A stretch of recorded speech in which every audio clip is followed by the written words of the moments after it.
Ini adalah sebuah kisah tentang pertemuan dua tokoh besar dalam Islam, yaitu antara Dajjal dan Nabiullah Khidir alaihissalam.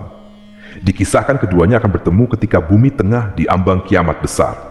Dajjal adalah manusia yang akan hidup sampai akhir zaman. Begitu juga Nabi Khidir alaihissalam. Banyak ulama berpendapat Nabi Khidir masih hidup sampai hari ini, dan jika dihitung, usia beliau lebih dari 6.000 tahun. Dikisahkan, Dajjal memenggal kepala Nabi Khidir ketika keduanya bertemu di hari kiamat. Lalu bagaimanakah kisahnya? Untuk itu di video kali ini, kita akan membahas tentang kisah pertemuan Nabi Khidir dan Dajjal di akhir zaman. Assalamualaikum warahmatullahi wabarakatuh, sobat beriman yang dimuliakan Allah. Semoga kita selalu dalam keadaan sehat walafiat. Amin ya rabbal alamin. Sepanjang sejarah kehidupan manusia, dari Nabi Adam hingga hari kiamat nanti, hanya Dajjal lah yang memiliki kemampuan menipu dan membuat fitnah terbesar sepanjang sejarah. Sampai-sampai Nabi pernah bersabda, tidak ada satupun makhluk sejak Adam diciptakan hingga terjadinya kiamat yang fitnahnya lebih besar dari Dajjal. Jika Dajjal sudah muncul, artinya saat itu bumi telah diambang kiamat kubro atau kiamat besar. Saat ini, Dajjal sedang dipenjara di suatu pulau dan menunggu untuk keluar. Tahu gak teman-teman, apa yang ditunggu Dajjal ini? Dajjal ini menunggu bumi kita mengalami musim kemarau parah selama 3 tahun. Ini bukanlah musim kemarau seperti sekarang-sekarang ini. Saat itu adalah masa yang sangat sulit teman-teman. Tanaman gagal panen, hewan ternak pun banyak yang mati karena tidak ada air sama sekali yang menetes ke bumi. Tanah menjadi luar biasa kering dan tentunya suhu menjadi sangat panas. Pada tahun pertama musim kemarau, Allah Subhanahu wa Ta'ala perintahkan langit untuk menahan sepertiga dari hujan dan perintahkan bumi untuk menahan tanamannya agar tidak panen dan berbuah. Kemudian di tahun kedua malah semakin parah, 2/3 tanaman pun ditahan. Di tahun ketiga seluruh air dan tanaman ditahan. Setetes hujan pun tidak akan turun pada tahun itu dan tidak ada satu pun tanaman di dunia ini yang berbuah. Pastinya ketika itu populasi hewan ternak akan menipis, bahkan mungkin akan habis. Pada saat itulah manusia akan betul-betul merasa kelaparan dan kesusahan yang teramat sangat. Kemudian, pada saat itu pula rantai setinggi 46 meter yang mengikat Dajjal akan terlepas. Lalu, Dajjal akan keluar di suatu tempat yang bernama Isfahan. Kalau kita lihat di peta modern sekarang, tempat itu berada di negara Iran. Nanti, saat pertama-tama keluar, Dajjal akan mengaku sebagai orang saleh. Kemudian banyaklah pengikut dia, termasuk orang-orang Islam. Karena saat itu, Dajjal ini melakukan suatu perjalanan. Maksudnya, dia tidak diam di Isfahan setelah muncul. Tak lama dari itu pun, Dajjal mengaku sebagai nabi. Pada saat dia mengaku nabi, maka orang-orang Islam banyak yang meninggalkannya. Setelah perjalanan Dajjal sampai ke sebuah daerah yang bernama Kalah, yang berada di wilayah antara Irak dan Syam, barulah saat itu dia mengaku sebagai Tuhan, pemilik surga dan neraka. Ada setidaknya 7 golongan yang ikut Dajjal pada saat itu, yaitu 1 orang-orang Yahudi, 2 pelaku bidah, 3 setan dari bangsa jin, 4 kaum Khawarij atau kelompok yang mudah mengkafirkan orang lain, 5 budak hawa nafsu, 6 orang-orang yang melakukan maksiat, 7 zaman alias wanita yang punya keimanan setipis kertas. Buat wanita, ini agak bahaya nih teman-teman, karena pada saat itu terjadi kekeringan atau kemarau dan hanya Dajjal yang sanggup menurunkan hujan. Makanya, wanita-wanita yang tak tahan dengan cuaca lebih milih ikut Dajjal daripada harus mati karena kehausan.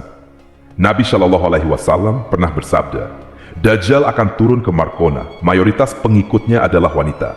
Sampai-sampai ada seorang yang datang ke istrinya, ibunya, putrinya, saudaranya, bibinya, kemudian mengikat mereka karena khawatir akan didatangi Dajjal.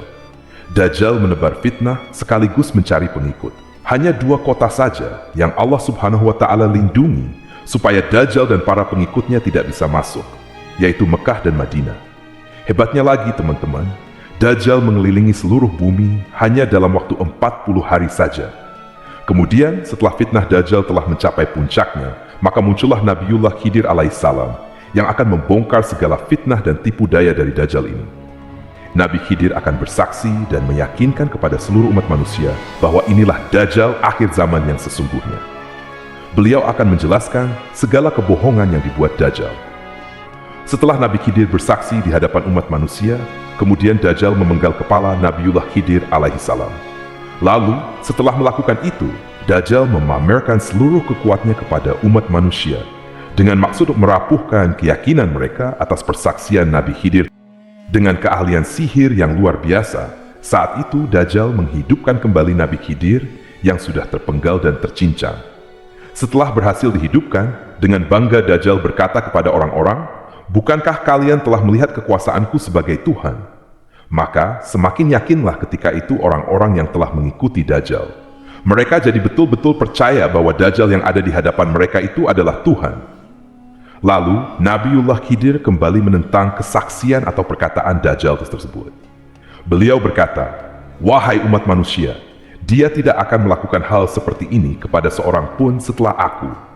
Kemudian Dajjal memenggal lagi Nabi Khidir untuk yang kedua kalinya. Namun, atas izin dari Allah Subhanahu wa Ta'ala, ketika itu Dajjal tidak mampu membunuhnya dengan cara yang sama. Bahkan pedang atau gergaji pun tidak sanggup untuk membunuh Nabiullah Khidir alaihissalam. Kemudian dikisahkan, Dajjal pun melemparkan Nabi Khidir ke neraka.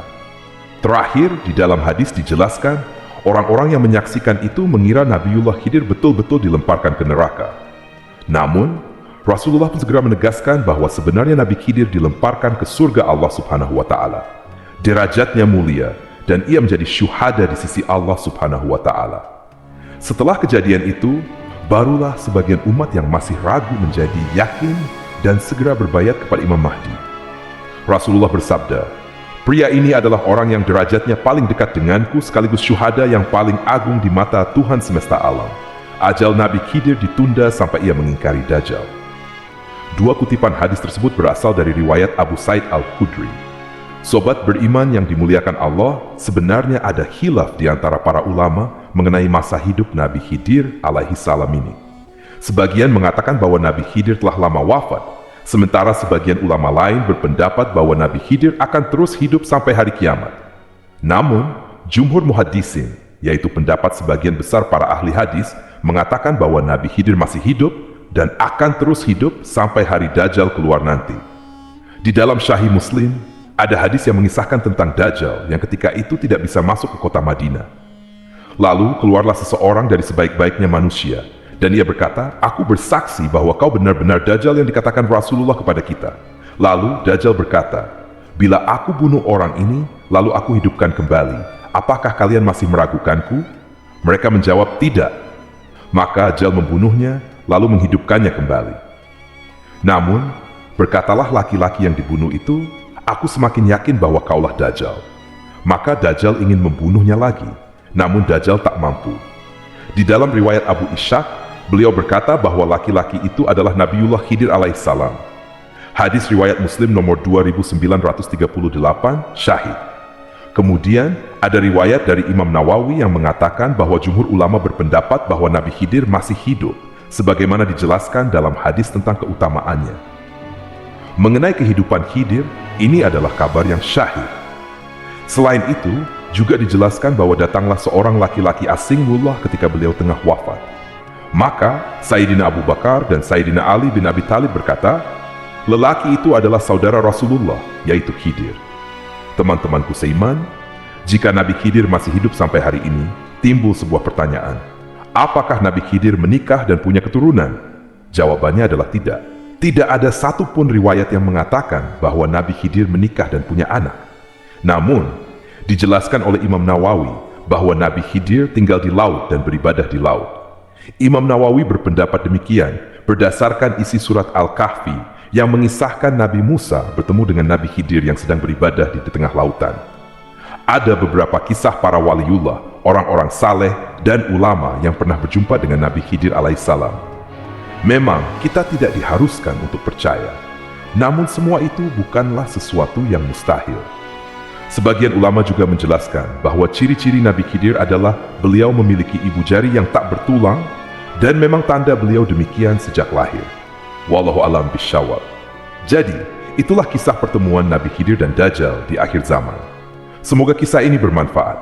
Lebih dan kurangnya mohon dimaafkan. Yang benar datangnya dari Allah Subhanahu wa Ta'ala, sedangkan khilaf atau keliru itu datangnya dari saya pribadi sebagai manusia biasa. Sampai ketemu di kisah-kisah seru yang penuh makna selanjutnya. Saya akhiri. Wassalamualaikum warahmatullahi wabarakatuh.